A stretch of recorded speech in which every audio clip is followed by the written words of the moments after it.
আজকে একটা মিষ্টি বউকে মেহেন্দি পরাতে গেছিলাম। পহেলা মেতে আমি কোনো বুকিং রাখি নাই। হঠাৎ করে আমার পুরনো একটা কাস্টমার আমাকে ফোন দিয়ে বলতেছে, আপু ইমার্জেন্সি আপনাকে আমার লাগবে। আমার ফ্রেন্ডের বিয়ে, কিন্তু আমার ফ্রেন্ড গায়ে হলুদের জন্য কোনো প্রকার আর্টিস্ট ঠিক করে নাই, হঠাৎ করে আমাদের আর্টিস্ট লাগতেছে।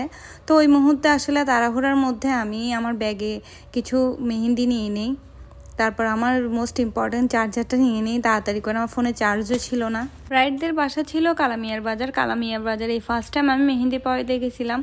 আমাকে যে লোকেশনটা দিছে আমি ওইটাতে না গিয়ে অন্য লোকেশনে চলে গেছিলাম। অনেক কষ্ট, ওনাদের বাসাটা চিনতে পারি। একটু মেহেন্দি ফটোশ্যুট করতেছিলাম, আর আপু এসেই বলতেছে আমার একটা ট্রান্সফরমেশন ভিডিও নেন। আপুটা অনেক বেশি মিষ্টি ছিল, কিন্তু এখানে একটা কথা আছে, আপুদের বাসায় লাইটিংয়ের অনেক সমস্যা ছিল। আমার মেহেন্দি পরাইতে খুব বেশি প্রবলেম হয়েছে। জানি না ওনারা কেন বারবার লাইটটা অফ করে দিচ্ছিল। কি ওনারা বারবার বলতেছিল যে ওনাদের থেকে গরম লাগতেছে, কিন্তু এখানে আমি বোরকা পরা ছিলাম, কারোরই বোরকা ছিল না। আমি নিজেই অতটা গরম ফিল করতেছি না যতটা গরম ফিল তারা করতেছিল। আমার অনেক কষ্ট হয়েছে। এখানে চার্জার লাইট দিয়ে আমি মেহেন্দিটা লাগাইছি, আমার খুব বেশি কষ্ট হয়েছে এটা লাগাইতে। এমনি তো আমরা যারা মেহেন্দি আর্টিস্টরা আছি আমাদের চোখের প্রবলেম, যেহেতু আমরা একদিকে অনেকক্ষণ ধরে টাকায় থাকতে হয়, সেই ক্ষেত্রে আমাদের লাইটিংটা একটু বেশি প্রয়োজন হয়। চার্জার লাইট দিয়ে মেহেন্দি লাগাতে গিয়ে আমার মাথাটা পুরাই হ্যাং হয়ে গেছে। তাই ব্যাক সাইডে কাজ করার সময় আমি একটু ভিডিও করতে পারি নাই, একটা ছবিও ভালোভাবে তুলতে পারি নাই।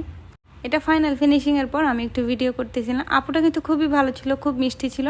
তবে আপুর ফ্যামিলির মানুষদের একটু প্রবলেম ছিল, তারা লাইটিং জ্বালাইতে চাচ্ছিল না, কেন আমি জানি না। আপনারা যারা আমাদের কাছ থেকে মেহেন্দি পড়তে চান, অবশ্যই যে রুমে লাইট বেশি, আলো বেশি, ওই রুমে বসবেন, কারণ মেহেন্দিটা অনেক ইম্পর্ট্যান্ট একটা জিনিস।